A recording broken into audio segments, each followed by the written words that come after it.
भगवान कृष्णचंद्र की आनंद कंद भगवान की विभूजी महाराज की मालेश्वरनाथ बाबा की गंगा मैया की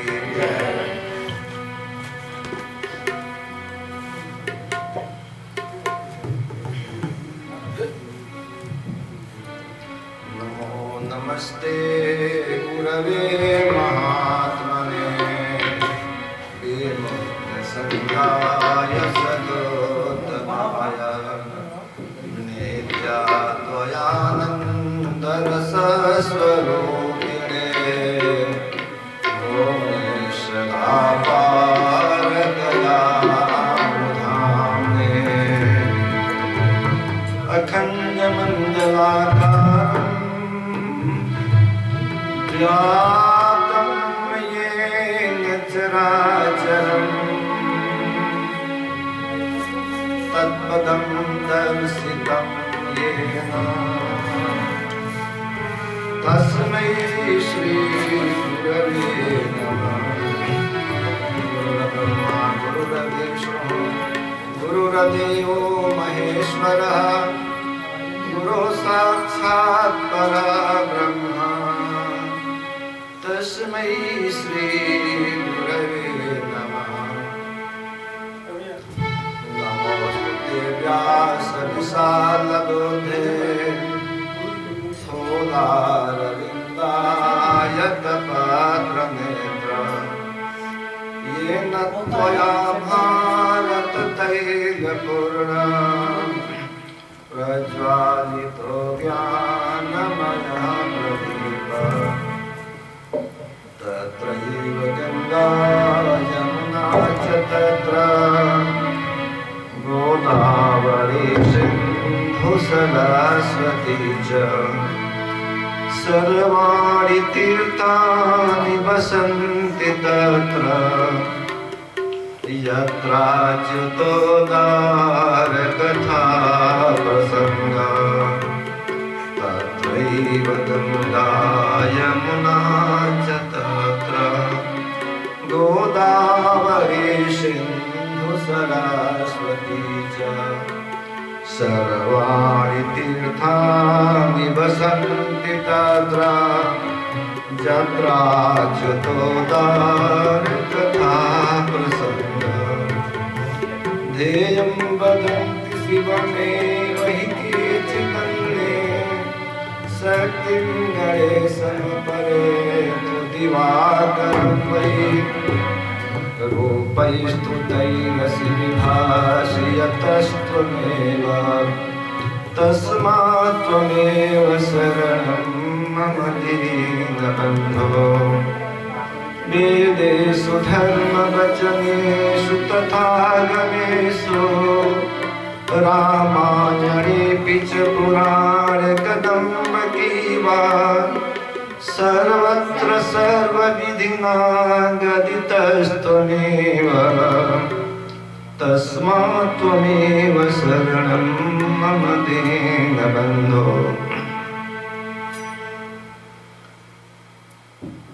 बड़े ही सौभाग्य की बात है इस स्थान पर श्रीमद् भागवत सप्ताह कथा का आयोजन हुआ है। मानव जीवन में आत्म कल्याण के लिए इससे बढ़कर और कोई साधन नहीं है। देखिए भागवत महर्षि वेदव्यास जी की रचना है। यह पुराणों में 18वां पुराण है।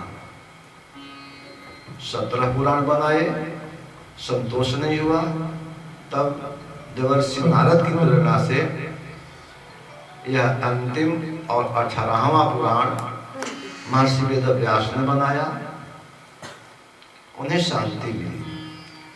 तो महर्षि वेदव्यास जी को भी शांति प्रदान करने वाली यह कथा है। सामान्य मानव का तो लोक परलोक, धन धान्य पुत्र कलत्र सब कुछ मिलने वाला है। इससे बढ़कर और कोई साधन सृष्टि में नहीं है। आध्यात्मिक जगत में इससे बढ़कर कोई साधन नहीं है। यह वेद के समान ही अपौरुषेय है, किसी मानव द्वारा रचित नहीं है। अपितु यह नारायण की वाणी है। श्रीमन नारायण ने इस कथा को ब्रह्मा जी को सुनाया था, ब्रह्मा जी को बतलाया था। ब्रह्मा जी ने देवर्षि नारद को बतलाया, देवर्षि नारद जी ने महर्षि वेदव्यास को बतलाया, और महर्षि वेदव्यास ने अपने पुत्र परम योग्य सुखदेव जी को यह कथा पढ़ाई। सुखदेव जी ने महाराज परीक्षित को यह कथा सुनाया था। नैमिषारण्य क्षेत्र में सूत जी ने शौनकादि ऋषियों को यही कथा सुनाई थी, और इसी कथा को गंगा के तट पर मैत्रेय जी ने विदुर कथा परम कल्याणदायिनी कथा। देखिए, भागवत शब्द पर विचार करें तो व्याकरण में एक सूत्र है, महर्षि पाणिनि ने जो लिखा उसमें एक सूत्र है तस्येदम भगवता इदम इति भागवतम। यह भगवान का स्वरूप है, इसलिए भागवत है। दूसरी बात की भागवता नाम समूह भागवतम तस् समूह सूत्र से यह सिद्ध होता है इसमें भागवतों की कथा है। इसमें अब भागवत कौन है? जो भगवतमय बन गया हो, ऐसे परमहंस, ऐसे परम तत्वज्ञानी को भागवत कहते हैं। जो नारायण के स्वरूप को पहचान लिए हों, ऐसे लोगों को भागवत कहा गया है। एक और भी बात है कि तेन प्रोक्तम सूत्र से भागवता प्रोक्तम इति भागवतम, भगवान के द्वारा यह कही गई बात है, इसलिए यह भागवत है।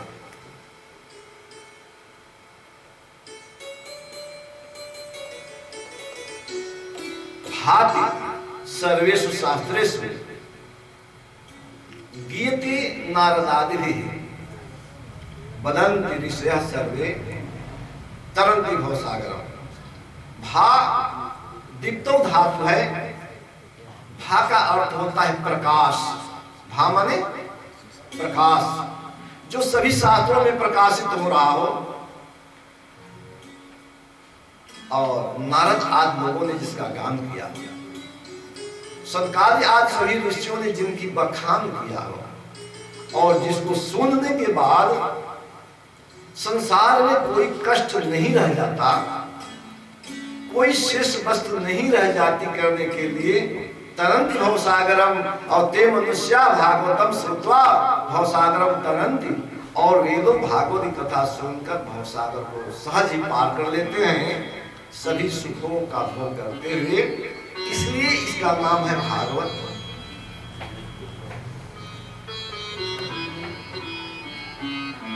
भगवान शब्द भी ऐश्वर्य जस श्री आदि 6 भवों से युक्त जो होता है उसको भगवान कहते हैं। देखिए भागवत की महत्ता को, भागवत के महत्व को महर्षि वेद व्यास ने पद्म पुराण में लिखा है। प्रश्न आप कर सकते हैं कि जब भागवत 18वां पुराण है और इसके पहले वाला पद्म पुराण, इसके पहले पद्म पुराण की रचना हो गई है, तो पद्म पुराण में भागवत की महत्ता कैसे आई? बात समझ आ रही है आपको? भाई जब 18वां पुराण भागवत है तो भागवत का महत्व पहले ही कैसे कह दिए पहले ही वाले पुराण में? इसका अर्थ यह है कि भगवान महर्षि वेदव्यास ने अपने अंतःकरण में पहले से तय कर रखा था कि हमें भागवत पुराण भी रचना है, भागवत पुराण की भी रचना हमें करनी है। और इसलिए उन्होंने भागवत के महत्व को, भागवत की महिमा को, भागवत महात्मा को पहले देखा। जो महात्मा है, महात्मा में क्या कहा जाता है? यही ना कि इससे कौन कौन से लाभ है। भागवत सुनने से, पढ़ने से क्या क्या लाभ होगा, किनका किनका कैसे कल्याण होगा और कैसे कल्याण हुआ, इसको संक्षिप्त में जो बतलाया गया वही तो महात्मा है।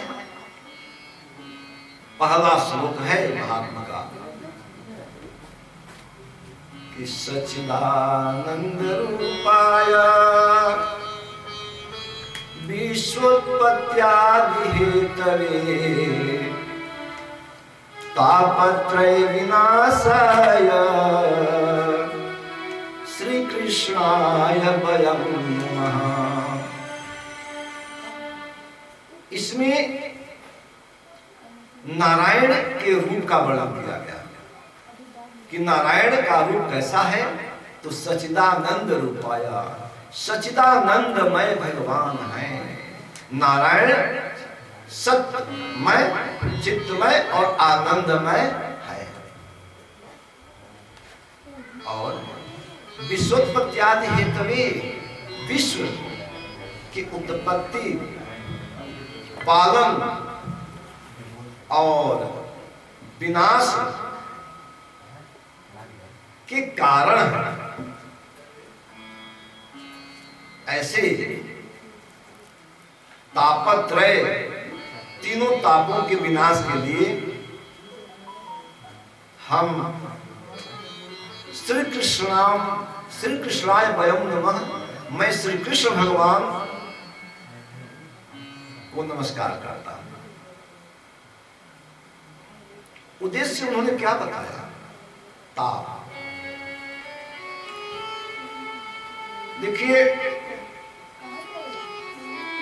कोई ऐसा भी मनुष्य है जिसे कोई कष्ट न हो। तीन प्रकार के कष्ट होते हैं। एक तो आधिदैविक, एक होता है आदि भौतिक और एक होता है आध्यात्मिक कष्ट।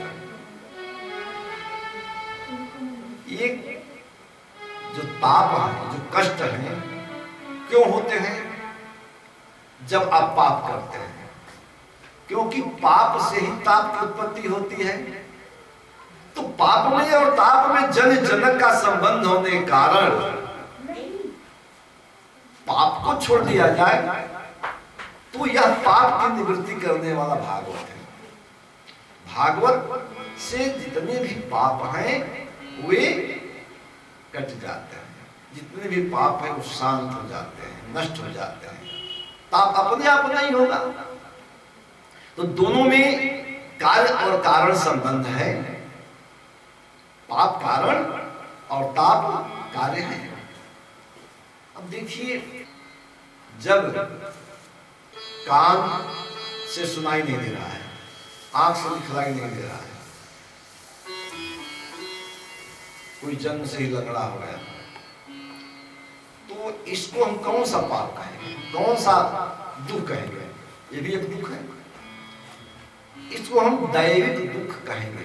कौन दुख? दैविक। जो शुरू से देवता द्वारा प्रदत्त, जो देवता द्वारा जो दिया गया दुख है उसको दैविक दुख कहेंगे। देवता भी नाराज हो जाते हैं ना तो दुख देते हैं। और शरीर के अंदर अलग अलग अंगों के अलग अलग देवता हैं। आंख के देव सूर्य है, कान के देवता वायुदेव है। तो अगर उस स्थान के देव नाराज हो जाए तो शरीर में कष्ट हो जाएगा। जैसे घर है, अलग अलग घर के अलग अलग देवता है। वास्तु देवता होते हैं ना, तो ये कोई कहे सारी पृथ्वी के तो एक देव अधिदैव है, लेकिन जब इसको खंड खंड में टुकड़ा टुकड़ा में बांट कर घर बना देते हैं तो इसमें अलग अलग वास्तु देवता का निवास हो जाता है। और जब वास्तु देवता नाराज हो जाते हैं तो रहने वाले लोगों को कष्ट पहुंचाने लगते हैं। ये सब का सब आदि दैविक कष्ट है। एक आदि भौतिक होता है। भौतिक माने भूत से संबंधित। भूत का अर्थ भूत प्रेत ही नहीं होता है, बल्कि जो जीव के द्वारा है। किसी ने किसको मार दिया, किसी ने किसी को मानसिक संताप पहुंचा दिया, तो ये सब के सब आदि भौतिक दुख के अंतर्गत आते हैं। एक होता है आध्यात्मिक कष्ट। आध्यात्मिक दुख उसको कहते हैं कि आत्मिक, आध्यात्मिक माने आत्मिक, मन से संबंध, मन बेचैन है। सरस्वती नदी के किनारे व्यास जी दुखित है, कष्ट है। 17 पुराणों की रचना किए, लेकिन उन्हें बेचैनी है। इसको कहते हैं आध्यात्मिक दुख।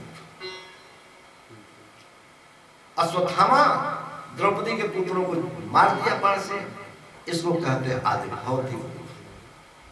कोई लंगड़ा दूल्हा हो गया, अचानक किसी की नेत्र की ज्योति चली गई, आदि दैविक कष्ट है। तो कहते हैं कि तापत्रय विनाशाय, तो एतेषां त्रयाणां दुःखानां विनाशार्थम विनाशाय वयं श्री कृष्णाय नमः। हम भगवान कृष्ण को नमस्कार करते हैं, भगवान कृष्ण की हम वंदना करते हैं। तो पहला श्लोक है श्री कृष्णाय वयं नमः।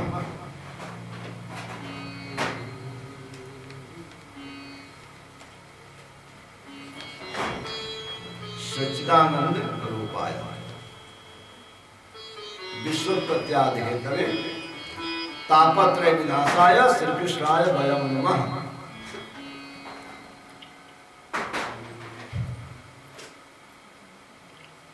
देवकी नंदन कृष्ण हमारे, देवकी नंदन कृष्ण हमारे, देवकी नंदन कृष्ण हमारे, नंदन कृष्ण हमारे, नंदन कृष्ण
विश्वोत्पत्त्यादि हेतवे तु सच्चिदानंद रूपाय तस्मै कृष्णाय वयं नमः।